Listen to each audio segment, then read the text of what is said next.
नमस्कार friends, visa to explore में आपका स्वागत है। मैं हूं आपका होस्ट हरीश बाली।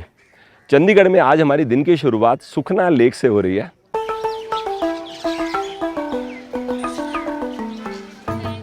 हम सुबह 7 बजे यहाँ पर पहुँचे हैं। अब यहाँ पर आके मैं देख रहा हूँ कि बहुत लोग इस रास्ते पे वॉक कर रहे हैं। मॉर्निंग के समय काफ़ी लोग मेडिटेशन भी कर रहे हैं, एक्सरसाइज कर रहे हैं। अलग अलग जगहें बनी हुई हैं इस प्रकार से कि आप यहाँ बैठ के मेडिटेशन कर सकते हो। जहाँ पर मैं खड़ा हूँ इस तरफ को एक बड़ी खूबसूरत बड़ी लेक है, उस तरफ को बोटिंग होती है, मतलब वहाँ बोट्स खड़ी हैं, वहाँ से पैडल बोट आप ले सकते हो, रोइंग बोट भी मिलती है। सामने की तरफ एक बड़ा सा जंगल है। बेसिकली शिवालिक की जो फुट हिल्स है ना, उसके इस तरफ आ जाएंगे तो जंगल है। इस जंगल को बनाया गया था कि जो चो का पानी होता है, मतलब शिवालिक से जो पानी नीचे आ रहा है ना, वो मिट्टी के साथ आता है, तो मिट्टी वहाँ रुक जाती है, पानी यहाँ आ जाता है। और जब पानी बरसात के समय या वैसे ज़्यादा हो जाता है तो डैम के थ्रू आगे छोड़ देते हैं, मतलब रोक के रखा होता है डैम से, फिर छोड़ देते हैं। जिस जगह मैं अभी खड़ा हूँ ना, पीछे एक बड़ा सा पीपल का पेड़ है। ये भी यहाँ की एक हिस्टोरिक लोकेशन नहीं है, समझो पेड़ की बात कर रहा हूँ। 150 साल पुराना ये पेड़ है।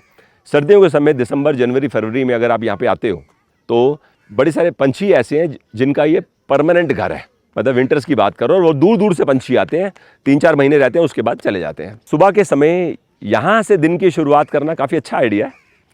और अगर कम शब्दों में बोलेंगे तो चंडीगढ़ के लोगों के दिन की शुरुआत इस जगह से होती है। चलिए, आप जैसे जैसे घूमते रहेंगे हम भी देखेंगे और आपको भी चंडीगढ़ शहर हमारी नज़र से दिखाएंगे।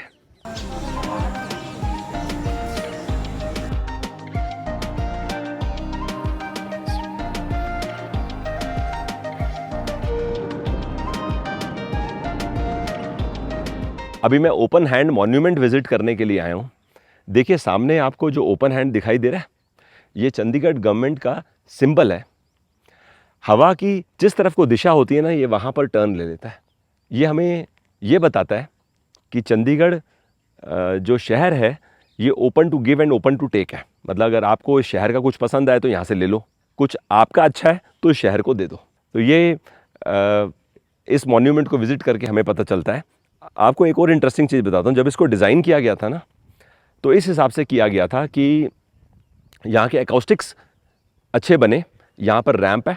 अब जैसे मैं पास की तरफ जा रहा हूँ ना, तो मेरी आवाज़ ज़्यादा क्लियर हो रही है। मुझे कोई माइक की ज़रूरत नहीं है। अगर मैं वहाँ खड़े हो जाऊँ तो मैं यहाँ सब बैठे हुए लोगों को एड्रेस कर सकता हूँ।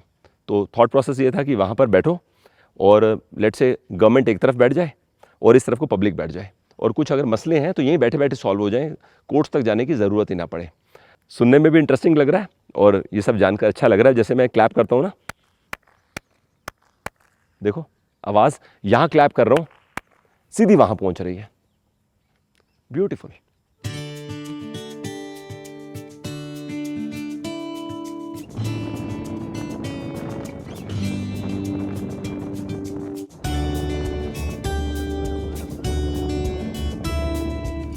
हम ब्रेकफास्ट के लिए आगे बढ़ रहे थे तो मैं सेक्टर 9 में 2 मिनट के लिए रुका, आपको एक ऐसी आइकॉनिक लोकेशन दिखाने के लिए जहाँ पर ल कॉर्ब्यूजियर ने पंडित जवाहरलाल नेहरू जी को 2 अप्रैल 1952 को चंडीगढ़ का लेआउट प्लान दिखाया था, नक्शा दिखाया था कि चंडीगढ़ शहर ऐसा दिखेगा। 1952 में ये जगह पूरी जंगल हुआ करती थी। आज तो हम जानते हैं यूनियन टेरिटरी है। तो यहाँ पर खड़े होकर उन्होंने पूरा लेआउट बनाया था कि इस तरफ को ऑफिसेज होंगे, इस तरफ को रेजिडेंशियल होगा, मतलब एक प्रॉपर नक्शा तैयार किया था। फिर बाकी टाउन प्लानिंग टीम ने उस पर इन डिटेल काम किया। ये चीज़ यहाँ पर लिखी हुई है। चलिए, अब हम यहाँ से सेक्टर 9 में ही एक फेमस ईटरी है, वहाँ चलकर ब्रेकफास्ट करेंगे।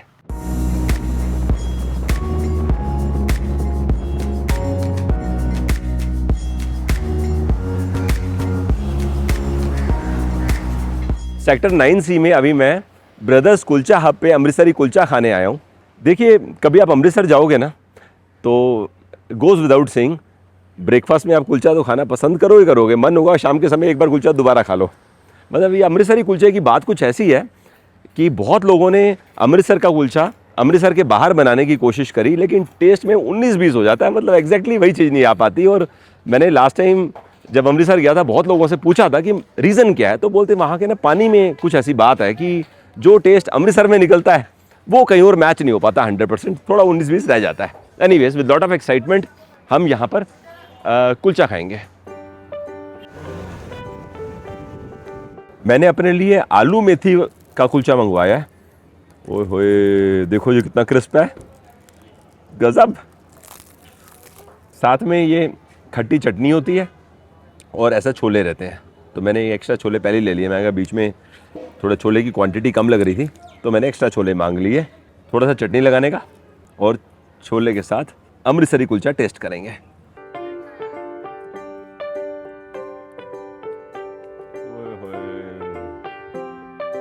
पहली बाइट खा के ना दिल खुश हो गया। अमृतसर कुलचे का जैसा स्वाद होता है ना, बाहर से क्रिस्प होता है, अंदर से सॉफ्ट होता है, साथ में स्टफिंग होती है, जैसे यहाँ पे आलू की मेथी की स्टफिंग है, बराबर वैसा ही स्वाद आ रहा है। और ये छोले में खास बात मालूम है क्या है? मसाले हल्के हैं। बड़े ज़माने के बाद मैं इतने टेस्टी कुलचे छोले खा रहा हूँ। ये खट्टी चटनी में ना जैसे इमली, चाट मसाला, अमचूर, ये सब रहता है प्याज के साथ। इसको इसमें मिक्स कर लेंगे ना तो खट्टापन छोलों में आ जाएगा।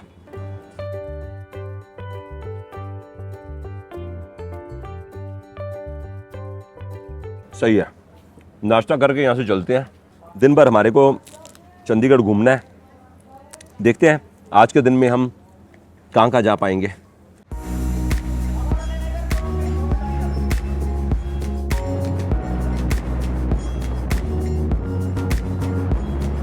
आप आज से पहले चंडीगढ़ भले कभी ना आए हो, फिर भी रोज गार्डन, रॉक गार्डन का नाम तो जरूर सुना होगा। पहले हम रोज गार्डन चलकर विजिट करते हैं, फिर रॉक गार्डन चलकर घूमेंगे।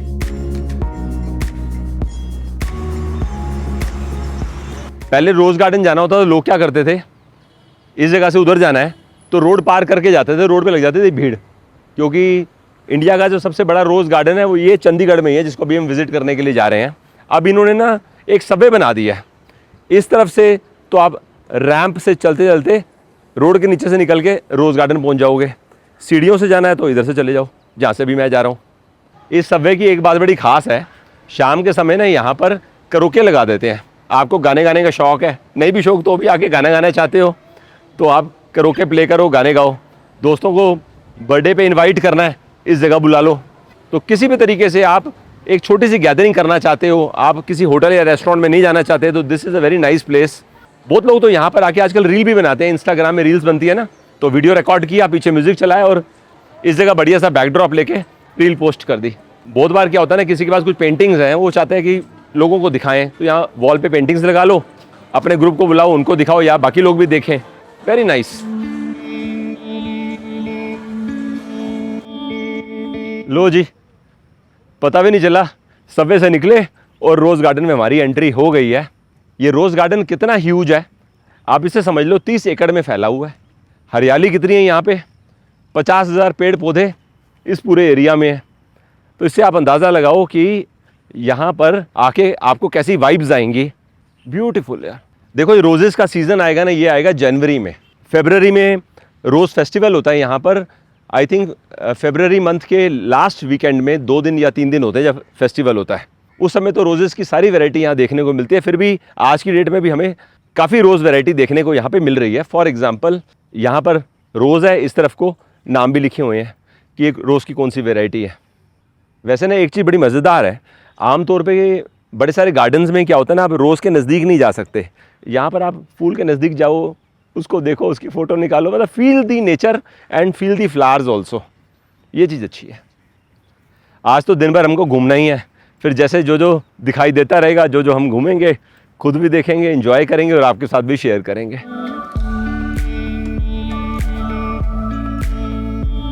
इस शहर में बहुत सारे गार्डन्स हैं, कुछ रैंडम नाम, गार्डन ऑफ फ्रैग्रेंस, इंटरेस्टिंग नाम है ना, hibiscus garden, Japanese garden, butterfly park, garden of silence, और भी बड़े सारे पार्क और डेवलप्ड गार्डन्स हैं। गार्डन्स की बात हो रही है तो आपसे मैं एक ना क्विज पूछ लेता हूं। सामने स्क्रीन पे आपको जो इस समय गार्डन दिखाई दे रहा है, इसका नाम बताइए क्या है। मैं आपको वीडियो के एंड में बताता हूं। अगर आप गेस कर लोगे तो कमेंट कर देना, नहीं कर पाओगे तो एंड में आप देख लेना।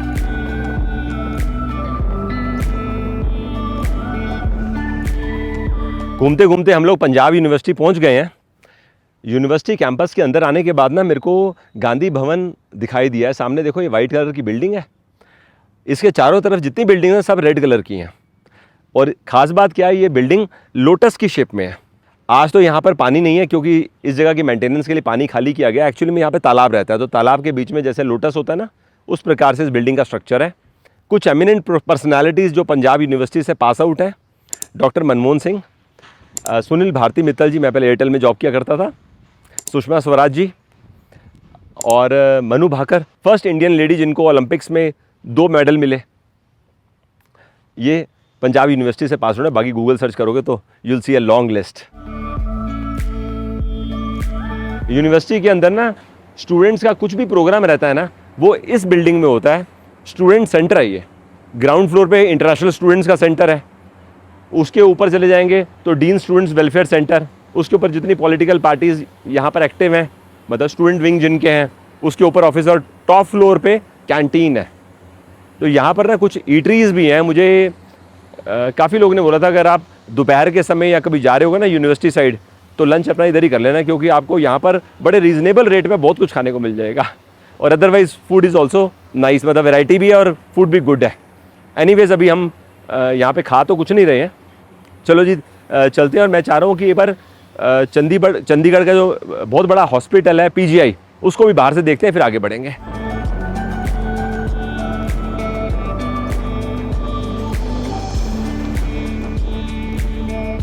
अगर मैं नॉर्थ इंडिया की बात करूं तो J&K, हिमाचल प्रदेश, पंजाब, हरियाणा, इन स्टेट्स में ना जो हॉस्पिटल्स हैं उनमें अगर कोई ऐसा पेशेंट आता है जिनका केस क्रिटिकल हो जाता है तो वो लोग चंडीगढ़ PGI रेफ़र कर देते हैं। तो अब इससे आप अंदाज़ा लगा लो कि हॉस्पिटल में किस प्रकार के क्रिटिकल केसेस हैंडल किए जाते हैं। और सिर्फ इस स्टेट्स के पेशेंट्स नहीं आते, पूरे देश से आते हैं और विदेश से भी यहाँ पर पेशेंट्स आते हैं।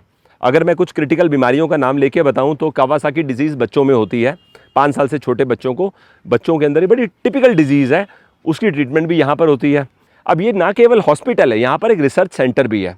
हमारे देश में जितने रिसर्च सेंटर, मेडिकल इंस्टीट्यूट्स हैं, उसके अंदर अगर रैंकिंग की बात करें तो all India institute of medical sciences जो दिल्ली में है ना, एम्स, उसके बाद जो अगला नंबर हो गया है वो PGI का ही है जो चंडीगढ़ में है।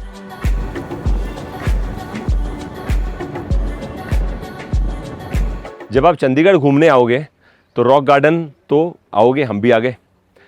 देखिए, रॉक गार्डन की जो शुरुआत हुई लगभग 70 साल पहले हुई। नेक चंद जी रोड इंस्पेक्टर हुआ करते थे। उस समय जब यहाँ रोड्स बन रही होती थी ना, चंडीगढ़ शहर का निर्माण हो रहा था, तो जो रोड बना रहे होते हैं लोग, वो जो पत्थर निकलते हैं उनको साइड में रखते जाते थे। तो उनको क्या था ना, पत्थरों में शेप्स दिखती थी। अब एक विजुलाइज होता है कोई इंसान कैसे कर सकता है, आर्ट है। तो अब जैसे किसी पर्टिकुलर शेप में उनको लगता था कि ये जैसे जो मुख है वो डियर का है, यहाँ पर कुछ और उनको फेस लग रहा है, तो ऐसा करके वो स्टोन्स इकट्ठे करते रहते थे। तो समय बीता गया और कलेक्शन इतनी बड़ी हो गई जिसको आज हम विज़िट करने आए हैं, चंडीगढ़ का फेमस रॉक गार्डन। ये तो देखो शुरुआत है, आगे चलकर रॉक गार्डन काफ़ी बड़ा है, हम अच्छे से विज़िट करेंगे।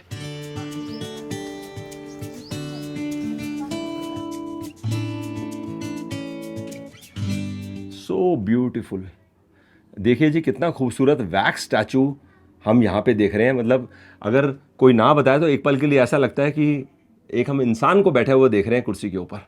मैंने बताया ना, पत्थरों को वो कलेक्ट किया करते थे, तो उनके पास साइकिल होती थी। ये साइकिल जो हम सामने देख रहे हैं, ये उनकी कुछ बिलोंगिंग्स हैं। ब्यूटीफुल।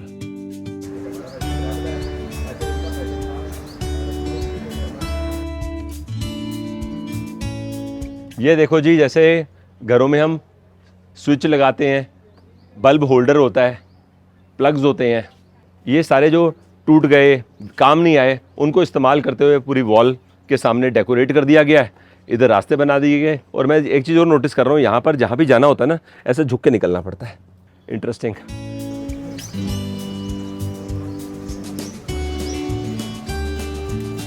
बताओ जी, कितनी खूबसूरत वॉल खड़ी करी है। वो बजरी के छोटे छोटे पीस होते हैं ना, उनको जोड़कर दीवार बना दी, छा गए।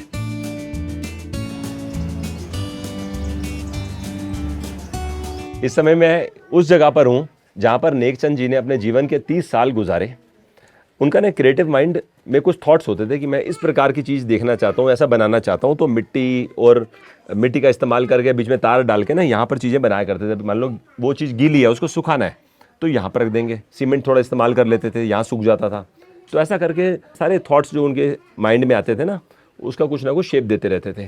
तो कुछ लोग ऐसा मजाक में उनको बोलते थे कि नेकचंद जी क्या कर रहे हो आप, अपनी गुफा से तो बाहर आओ, ऐसा मजाक में बोलते थे। तो अब ये बात मैं आपको 70s की बता रहा हूँ। तो उस समय नासा ने कुछ फोटोग्राफ्स रिलीज़ करी थी कि मून पे दिखता कैसा है मून।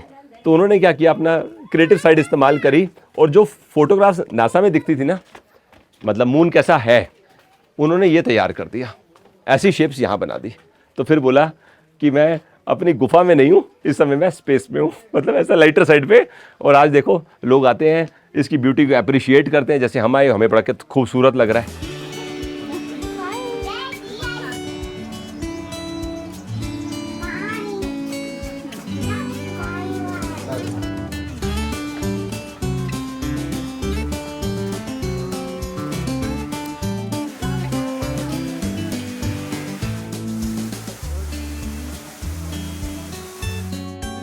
जानते हो ये क्या चीज़ है? ये बर्न्ड ब्रिक्स है। ईंटों के जो भट्टे होते हैं ना, उसमें जो नीचे की लेयर होती है ना, बहुत बार वो जल जाती है, मतलब ईंटें जल जाती हैं। तो जलने के बाद वो बर्न्ड ब्रिक्स बन जाती हैं। अब भट्टे वाले क्या करते थे ना, ईंटों को फेंक देते थे कहीं पे। नेकचंद जी जब ऐसे ही ईंटों को देखते थे जो जल गई, किसी काम की नहीं, उनको इकट्ठा कर लेते थे अपने पास। करते करते ऐसा इन्होंने रास्ता तैयार कर दिया। इस तरफ को भी बर्न्ड ब्रिक्स हैं, इस तरफ को भी बर्न्ड ब्रिक्स हैं।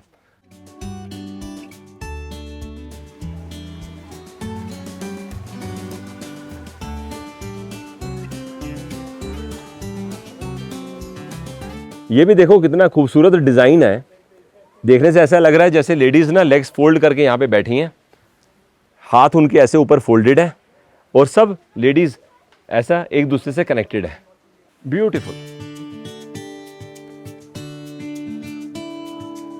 नेकचंद जी के प्रोजेक्ट को जब गवर्नमेंट ने ऑफिशियली रिकॉग्नाइज कर लिया, तो बाद में यहाँ पर एक्सपेंशन की गई। तो अब हम फेज़ 3 में आए हैं। जो पुराना वाला सेक्शन था वहाँ पर नैरो पैसेजेस थे, यहाँ सब खुला खुला है। ये उसके मुकाबले में रीसेंट है।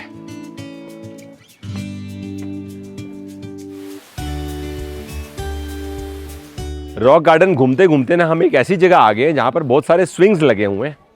खास बात यह है कि जो पिलर्स हैं जिसपे स्विंग टिका हुआ है, ये डिज़ाइनर है। बच्चे बड़े सारे खूब इंजॉय कर रहे हैं। 10 मिनट पहले ना मैं यहाँ पर डॉल म्यूज़ियम विज़िट करने गया था, इधर सामने की तरफ। ये भी मेरे को अच्छा लगा। जैसे टेलर्स होते हैं, कुछ कपड़ा फेंक देते हैं या जो भी सिल रहे होते हैं उसमें से बच जाता है, उसको फेंक देते हैं। उन सब कपड़ों को इस्तेमाल करते हुए डॉल म्यूज़ियम को तैयार किया गया है। ये भी अच्छा है। आपको 10-12 मिनट 15 मिनट लगा के घूमोगे ना, अच्छा लगेगा। Very well made. और ये सारा पार्ट बाद में ऐड हुआ। जितना लोग वहाँ एंजॉय कर रहे थे, जो पुराना फेज़ था, उतना ही लोग यहाँ भी एंजॉय कर रहे हैं, क्योंकि यहाँ पे सब खुला खुला है। नाइस। अब 1:30 बजे का टाइम हो गया है, हमें लगी है भूख, हमें लंच कर लेना चाहिए। चल के लंच करते हैं, फिर second half of the day हमारा घूमने का सफ़र कंटिन्यू करेंगे।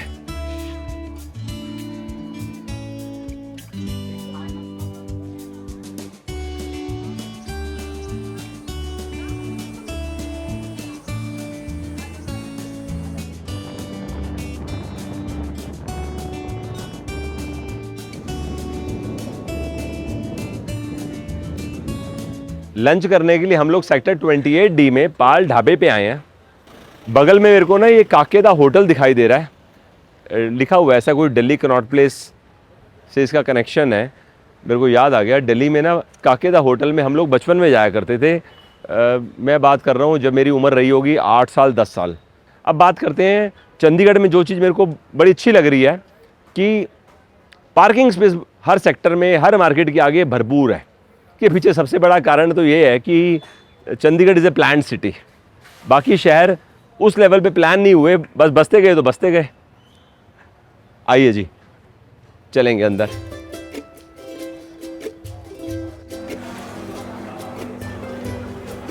यहाँ पर ना लंच में मैंने, जानते हो क्या मंगाया है?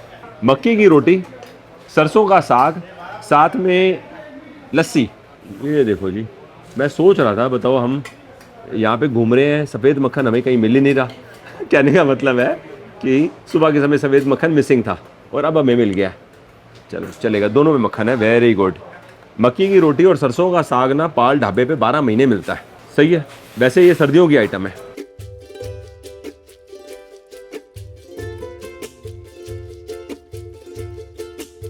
What a taste. साग में ना फ्लेवर के लिए इलायची भी है और टेस्ट बड़ा मस्त है और गर्मा गर्म साग है। ये कॉम्बिनेशन अगर आपको बेस्ट एंजॉय करना है ना तो या तो आप हरियाणा में कर सकते हो या पंजाब में कर सकते हो। ये है कि सीज़न हो तो अवेलेबिलिटी वाइड हो जाती है। साग में ना दो चीज़ें खास होती हैं। पहली बात ये कि जितना साग को घोटोगे, जैसे कड़ी को पकाते हैं ना, उस प्रकार से साग को जितना घोटा जाएगा उतना टेस्ट निखर के आता है। दूसरी बात, गरम तो एंजॉय करोगे मतलब अभी ताज़ा साग बना लंच में आपने खा लिया, इसको रात को फ्रिज में रख दो, अगले दिन खाओ तो मज़ा और ज़्यादा आता है। ये मैं आपको पर्सनल एक्सपीरियंस से बता रहा हूँ। रेस्टोरेंट्स में तो ऐसा नहीं होता, लेकिन घरों में, हमारे घर में ऐसा किया जाता है। ज़्यादा साग बना लेते हैं, फिर उसको 2-3 दिन तक खाते रहते हैं।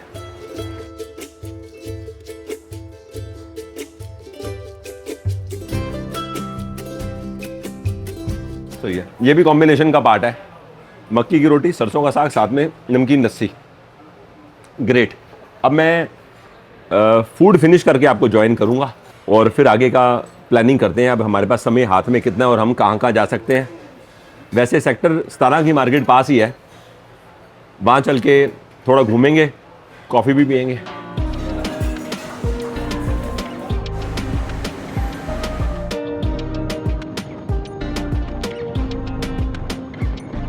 घूमते घूमते हम चंडीगढ़ के हार्ट में पहुंच चुके हैं।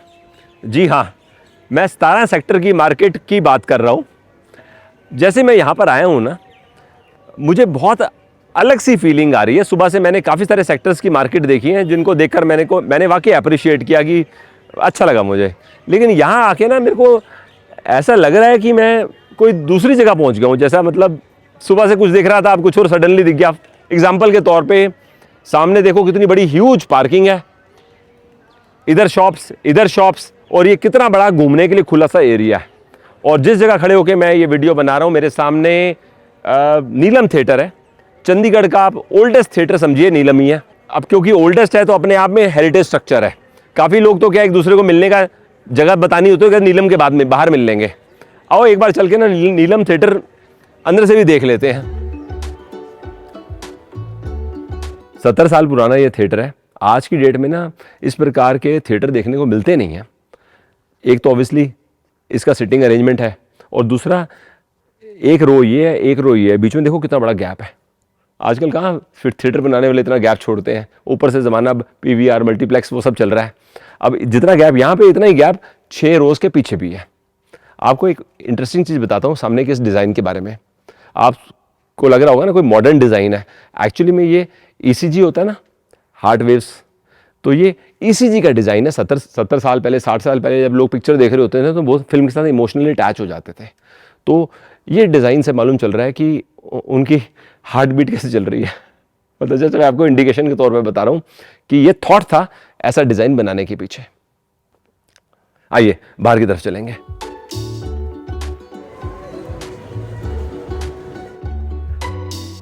ये देख रहे हो आप, ये चंडीगढ़ का मैप है, राइट।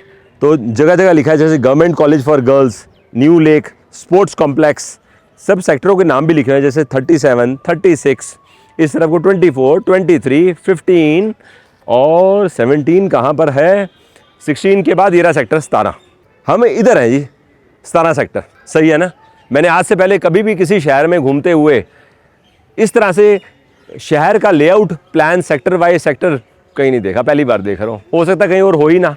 आओ 17 की मार्केट थोड़ा घूमते हैं, देखते हैं बाज़ार में क्या क्या, कैसे कैसे शोरूम है और लोग क्या कर रहे हैं।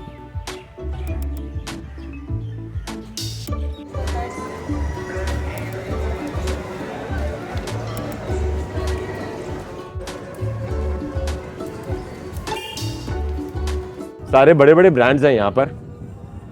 वुडलैंड, कैट वॉक, इससे पहले ये Khadi Ashram Chandigarh, Van Heusen, Park Avenue, Reid and Taylor. सही है। वैसे एक बात है, अभी मेरे को यहाँ पे आए ना सिर्फ 10 से 12 मिनट ही हुए हैं।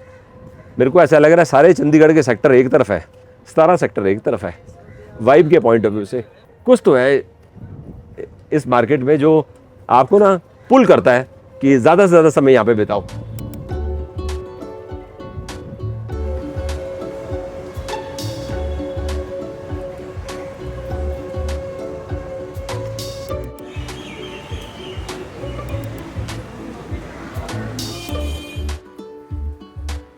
सतारा की मार्केट जब शुरू हुई ना, तो तब से ये ट्रेंड स्टार्ट हुआ कि पंजाब साइड में किसी के घर में अगर शादी है तो यहाँ पर आके शादी की करते थे शॉपिंग। तब से वो ट्रेंड ऐसा चला कि थिंक ऑफ शॉपिंग तो सेक्टर 17 चंडीगढ़ आपके माइंड में सबसे पहले आता है। तो ये तो हो गया शॉपिंग के पॉइंट ऑफ व्यू से। और जनरली सैटरडेज़ और संडेज़ को शाम के समय ख़ास तौर पे यहाँ पर बहुत लोग रहते हैं। ऐसा मुझे काफ़ी लोग ने बताया कि शाम को 17 एक तरह से मीटिंग पॉइंट है काफ़ी लोगों के लिए। इधर ना नज़दीक में इंडियन कॉफ़ी हाउस भी है, वो भी अपने आप में आइकॉनिक फूड सेंटर है। वहाँ चलकर कॉफ़ी पियेंगे। और वैसे एक रफ़ अंदाज बात करें तो मुझे लगता है 300 से ऊपर टोटल दुकानें होंगी सेक्टर में, मतलब 300 साढ़े 300 तो कहीं नहीं गई। ये लो जी, बात करते करते हम लोग इंडियन कॉफ़ी हाउस के बाहर पहुंच गए। देखो इस रेस्टोरेंट के अंदर आके ना ओल्ड वर्ल्ड चार्म की फीलिंग आ रही है। सिंपल सी बात है, देखो इस प्रकार के टेबल्स आज की डेट में कहीं देखने को नहीं मिलते, ना ही इस प्रकार के चेयर्स देखने को मिलती हैं जिसको देख के लगे आप 50 साल पुराने कॉफ़ी हाउस में आके कॉफ़ी पी रहे हो। Oh thank you.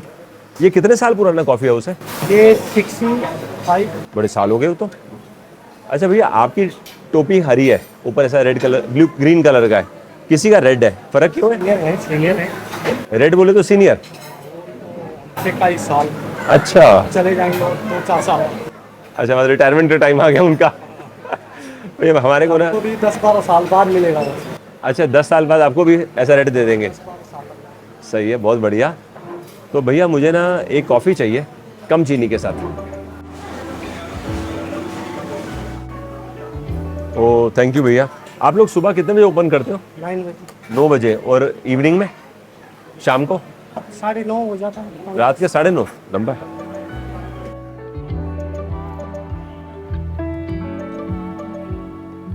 इस कॉफ़ी हाउस की बैक स्टोरी कुछ ऐसी है, जब कॉफ़ी हाउस बना ना यहाँ पर, उस समय यहाँ पर गवर्नमेंट ऑफिसेज हुआ करते थे। मैं सेक्टर 17 की बात कर रहा हूँ। और जो लोग वहाँ पे नौकरी करते थे गवर्नमेंट ऑफिसेज में, वो सारे मतलब मैक्सिमम बैचलर्स हुआ करते थे। मतलब वैसे बैचलर नहीं होते थे, लेकिन उनकी या तो फैमिली होती थी अम्बाला में या लुधियाने में, तो या तो शाम को वापस जाएंगे या फिर यहाँ किराए के मकान भी रुकेंगे, एक जगह मिल जाएगी वहाँ रुकेंगे, चाय कॉफ़ी पिए, लंच कहाँ करें, तो ये अड्डा होता था। तो सुबह जो 10 बजे से लेकर शाम के 4, 5, 6 बजे तक यहाँ पे चहल पहल लगी रहती थी। कितनी मीटिंग्स, कितने प्रोजेक्ट सब यहीं पे डिस्कस होते थे। तो मैं आप इमेजिन करने की कोशिश कर रहा हूँ कि वो लाइफ कैसी होती होगी। ऐसे एक कॉफ़ी हाउस दिल्ली में भी है, लेकिन अब वहाँ पे वो ओल्ड वर्ल्ड चार्म नहीं रहा जो मुझे यहाँ देखने को मिल रहा है।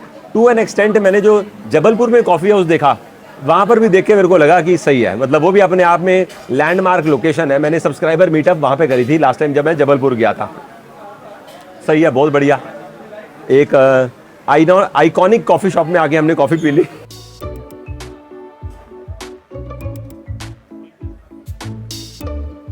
गुड। सामने बड़ा सा मेन्यू लगा हुआ है, सारी डिश के रेट लिखे हैं। यहाँ पे वेज नॉन वेज दोनों अवेलेबल है, जैसे जिसकी पसंद। कॉफ़ी पी के बाहर चलेंगे, थोड़ा सा 17 और घूमेंगे, फिर आगे बढ़ेंगे।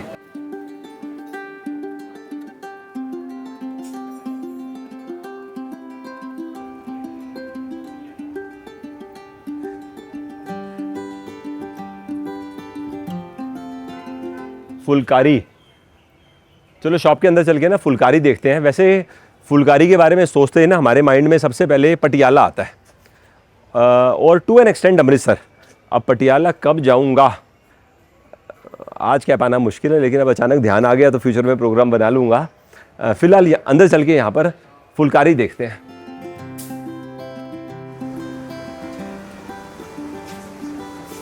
शॉप के अंदर आने के बाद मैं भैया से बात कर रहा हूँ। फुलकारी का जितना मुझे पता है, जो पुराना काम शुरू हुआ था वो हाथ से हुआ था। जैसे एक कपड़ा लेंगे, उसके ऊपर फूल के डिज़ाइन बनाएंगे।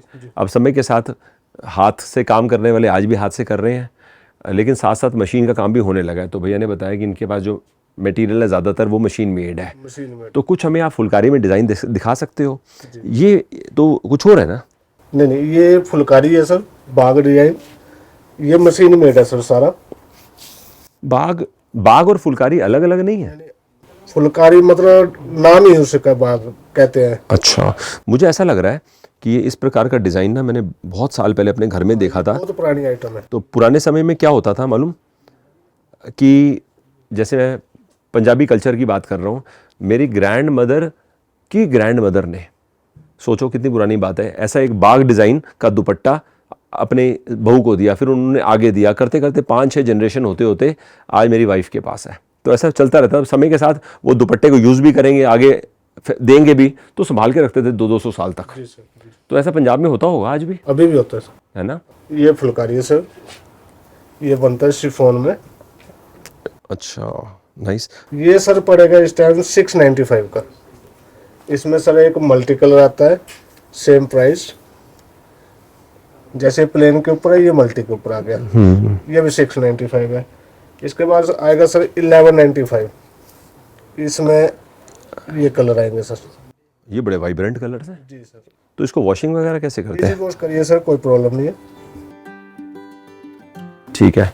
बाकी इनमें आपको कलर डिजाइन काफी मिल जाएंगे। और आपको ये सारा दुपट्टा जो है, इसमें सूट्स भी आता है। सूट, साड़ी, दुपट्टा सब आता है। जी सर। एक काम करो भैया, मेरे को खुद के लिए ना इसका बिल बना दो।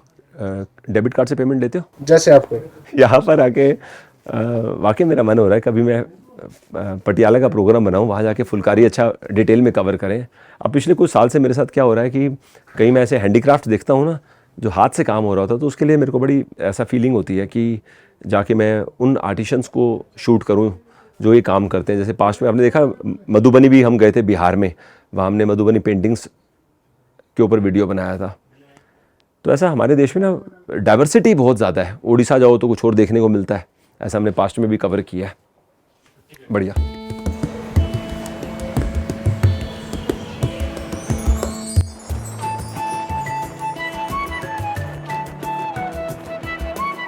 इंडियन एयरफोर्स हेरिटेज सेंटर के मैं इस समय बाहर आ चुका हूँ।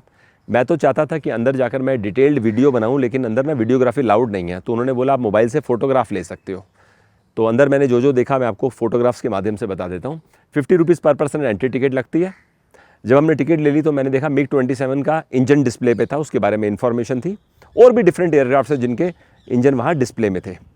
जब हम अंदर गए तो हमने मार्शल अर्जन सिंह जी के जीवन के बारे में जाना, और ये भी जाना कि only 5 star ranked officer Indian air force में अगर कोई हैं तो ये वही हैं। उसके बाद हमने इंडियन एयरफोर्स की हिस्ट्री के बारे में डिटेल्ड इन्फॉर्मेशन पढ़ी। थोड़ा आगे गए तो बीच बीच में हम कुछ फ़ोटोग्राफ्स निकाल रहे थे, अच्छा लग रहा था। इंडियन एयरफोर्स की जो ड्रेस है वो कैसे इवॉल्व हुई है ओवर द ईयर्स, वो भी हमने देखी, उसके बारे में पढ़ा। ढाका का जो अटैक हुआ था उसके बारे में पिक्चर के माध्यम से भी बताया हुआ, और वहाँ पर इन्फॉर्मेशन लिखी भी हुई है। इसी प्रकार से बालाकोट अटैक के बारे में हमने पढ़ा, समझा। तो ओवरऑल मैं ये कह सकता हूँ कि एजुकेशन पॉइंट ऑफ व्यू से बड़ी अच्छी जगह है। सुबह 10 बजे से लेकर शाम को 6 बजे तक यहाँ पे टाइमिंग्स है। शाम के 5:30 बज गए हैं। अब मेरा मन हो रहा है कि कुछ चाट खा ली जाए, तो मैं फिगर आउट करता हूँ शाम के समय कहाँ पे चाट खाई जा सकती है। घूमते घूमते हम सेक्टर 23 पहुँच गए हैं। ये सामने 23C की मार्केट है और ये प्यारी सी पार्किंग बनी हुई है इधर। इस तरफ को ना गर्ग चाट है, हम वहाँ पे जा रहे हैं चाट खाने के लिए।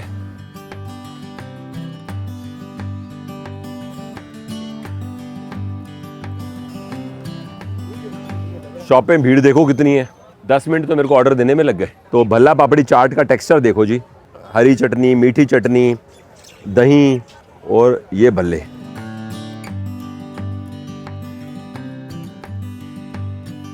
अच्छा है, जो मीठी चटनी है ना, मीठी काफ़ी है, बाकी दही शानदार है, भल्ला मस्त बना है, सॉफ्ट है। जब दही भल्ले खाते हैं ना तो पापड़ी ज़रूर मिक्स करानी चाहिए, बिना पापड़ी के ना कॉम्बिनेशन में मज़ा नहीं आता।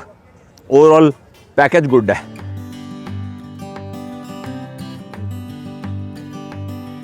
वैसे एक बात बताऊँ, भल्ला अच्छा है, भल्ले से ज़्यादा स्वाद मेरे को पापड़ी लग रही है। पापड़ी में इन्होंने ना हल्के हल्के अजवाइन डाली हुई है, तो अजवाइन ने ना भल्ला पापड़ी के टेस्ट में समा बांध दिया। इसको ख़त्म करने के बाद ना मैं चाहूँगा मैं थोड़े से गोलगप्पे भी टेस्ट कर लूँ। गुड।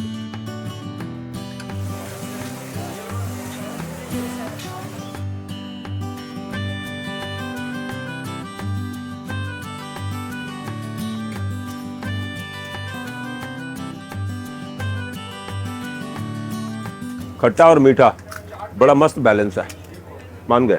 बहुत लोग क्या करते हैं, पहले मीठी चटनी लगाते हैं, फिर गोलगप्पे का पानी ऐड करते हैं, लेकिन इन्होंने दोनों मिक्स किए हुए हैं, तो उससे खट्टा मीठा टेस्ट ना एक साथ ही आ रहा है, कोई अलग से ऐड करने का झंझट नहीं है। 100 बात की एक बात तो ये है कि गोलगप्पे का जो पानी है ना, वो बहुत अल्टीमेट है।